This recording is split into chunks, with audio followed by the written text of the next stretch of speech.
Welcome back to the Texas Agriculture Law YouTube channel. I'm Tiffany Lashman.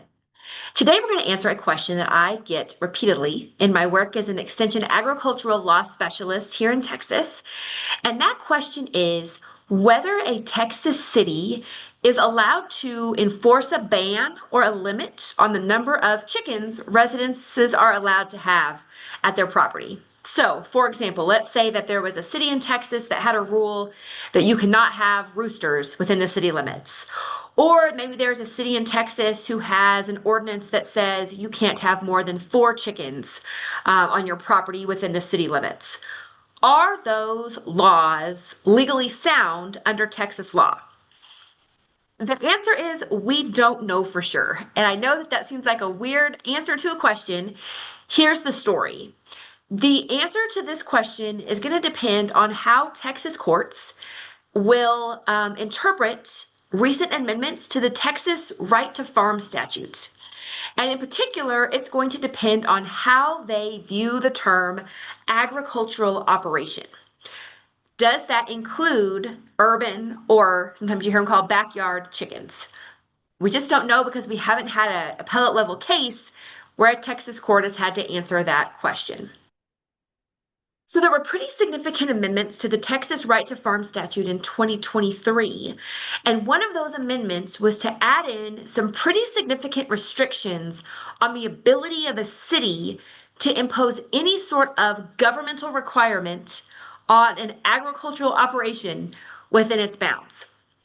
So what that means is under the Texas Right to Farm statute, before a city can impose any sort of rule, regulation, ordinance, zoning requirement, licensing or permitting requirement, any sort of requirement on an agricultural operation within the city limits, it has to jump through a number of different hoops, has to make certain findings about the specific danger that is caused by that agricultural operations. There has to be reports made, there has to be an investigation done before those requirements can be imposed on that agricultural operation. So, the big question, I think, for the backyard chicken issue is whether or not having chickens in your yard in town constitutes you being an agricultural operation. And the reason that's such an important question is the Right to Farm statute protects agricultural operations. Cities cannot impose requirements on an ag operation within the city limits unless they jump through those extra hoops. If you're not an agricultural operation, you don't have those protections. The ordinances and the regulations would apply to you. So, if we look at the definition of agricultural operation in the statute, it's long, but the part that I think matters for us is the provision that says raising or keeping livestock or poultry. That is considered to be an agricultural operation under the Texas Right to Farm statute. So, folks who believe that backyard chickens should be considered an agricultural operation pretty much just point to that basic language in the statute and say raising or keeping livestock or poultry. That's what we're doing, right? We're raising poultry or we're keeping poultry. We just happen to do it in this yard in town.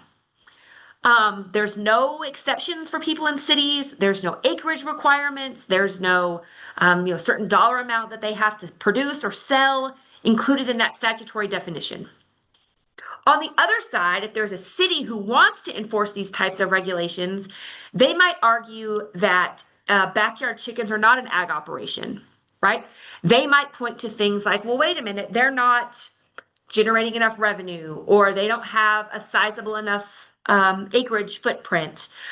They could point to other definitions. For example, USDA defines a farm as somewhere where there's at least $1,000 or more agricultural products produced every year. Those are some arguments that they might make. So between those two arguments, which one's more likely to win in court?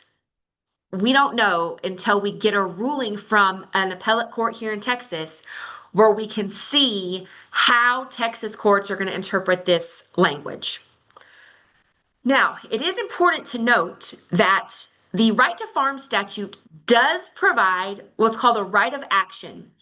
And that means that if there is a person who feels like they are aggrieved by a violation of the right to farm statute, they can file a lawsuit against the city to seek declaratory. Sorry. That means if there's a person who feels like they've been aggrieved by the right to farm statute, right? So let's say a city is trying to impose a requirement that they think is not permitted under that statute.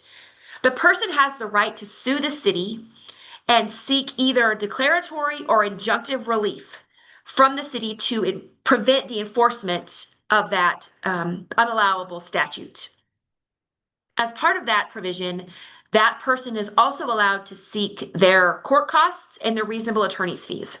So important for folks to know, if you are considering challenging one of these city ordinances or regulations, that provision does exist.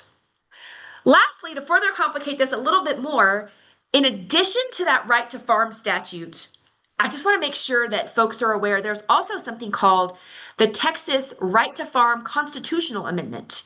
That's an amendment that was passed a couple of years ago. It is now in Section 36 of Article 1 of the Texas Constitution. And it provides that people in Texas have the right to engage in generally accepted farm, ranch, timber production, horticulture, or wildlife management practices on real property that they own. Would raising chickens within the city limits fall under the protections of this constitutional amendment? We don't know. Again, there's no definitions in the language of that constitutional amendment. There have been no court cases deciding that. Until someone makes that argument and we see how a court handles it, it's hard to know. So our takeaway from today is we're not exactly sure how Texas courts are going to interpret the Texas Right to Farm statute or the Texas Right to Farm constitutional amendment when it comes to those laws protecting backyard or urban chicken producers from city regulations. However, I certainly think that there's an argument here to be considered, and I would recommend anybody who's looking at this should consult with an attorney licensed here in Texas to help you analyze whether you might have a proper case to bring under the statute or the constitutional amendment.